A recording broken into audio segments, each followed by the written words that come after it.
시편 89편은 에스라임 에단의 마스길이라는 제목을 가지고 있습니다.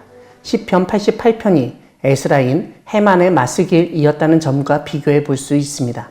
이와 함께 우리가 생각할 점이 있습니다.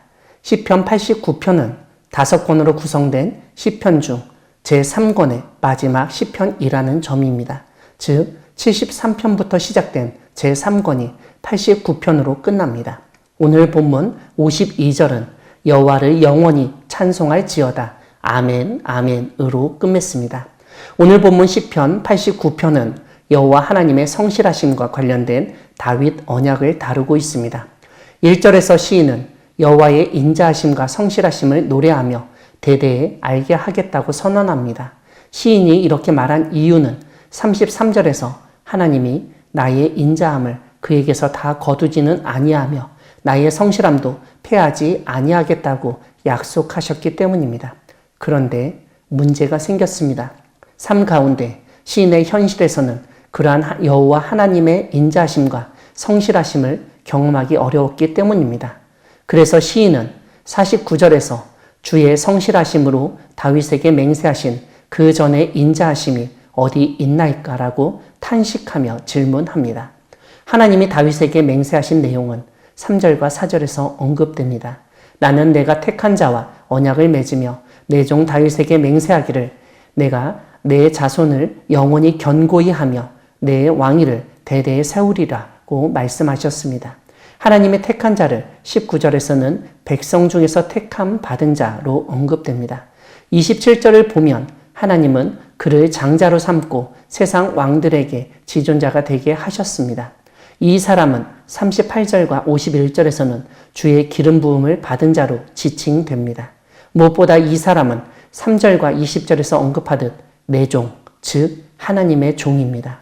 여기서 우리는 하나님이 다윗과 같은 자를 택하시고 기름을 부으시고 왕으로 삼으시며 세상 왕들 중에 지존자가 되게 하셨다는 점을 깨닫게 됩니다. 그런데 세상에서 그렇게 왕이 되고 지존자이지만 하나님의 종이라는 사실이 중요합니다. 이 사실을 망각했을 때 어느 순간 자신이 왕이고 지존자라는 교만에 휩싸여 하나님 앞에서 잘못을 행하게 됩니다. 다윗이 밧세바와 간음하고 우리아를 살인하였던 것도 이런 문제가 있었기 때문입니다. 다윗 이후 다윗의 후손들이 다윗의 언약을 믿고 그들의 왕권이 영원하다고 생각하며 죄악을 저질렀을 때 하나님은 그들을 심판하시고 심지어 나라까지도 망하게 하셨습니다.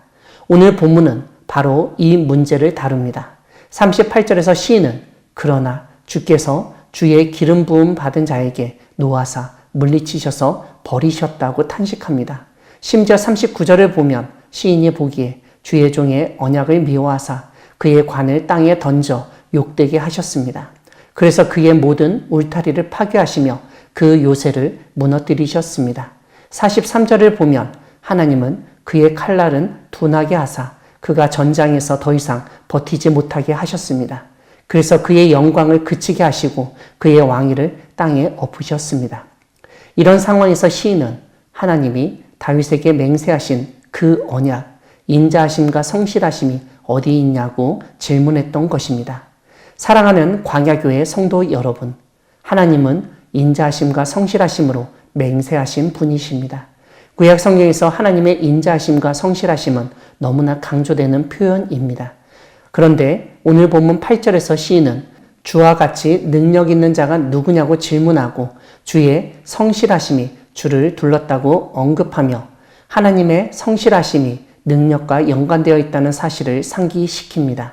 사실 하나님의 인자하심, 즉 사랑도 하나님의 능력이고 성실하심도 능력입니다. 능력 없는 신은 사랑도 할 수 없고 성실할 수도 없기 때문입니다. 이렇게 능력이 있으신 분이시기 때문에 사람 중에서 택한 자와 언약도 맺으실 수 있는 것입니다. 문제는 하나님과 언약을 맺은 그 사람도 하나님과 같이 사랑과 성실함을 보여야 하는데 하나님이 그 사람에게 기름을 부으시고 높이셨을 때 그런 모습을 보이지 않았다는 점입니다. 그래서 하나님은 그 사람에게 노하시고 맹세하신 언약을 미워하시고 그를 버리시고 모욕과 수치를 당하게 만드십니다. 이런 점에서 하나님은 매우 무서워할 이시라고 시인은 7절에서 언급합니다. 여호와 하나님과 비교할 자는 없으며 신들 중에서도 여호와 하나님과 같은 분은 없다고 상기시킵니다. 시인이 고백하듯 주의 성실하심이 주를 둘렀기 때문에 기이한 일을 행하실 수 있고 심지어 하나님과 언약 맺은 자에 대한 심판도 하실 수 있는 것입니다. 시인은 이러한 하나님에 대해서 오히려 찬송해야 한다고 알려줍니다. 모든 사람은 하나님의 인자심과 성실하심이 필요한 존재입니다. 하나님이 은혜를 주셨을 때 우리는 더욱 겸손해야 합니다. 하나님이 맡겨주신 사명을 감당하는 가운데 하나님의 인자심과 성실하심을 날마다 찬양하는 우리 모두가 되기를 소망합니다. 아멘.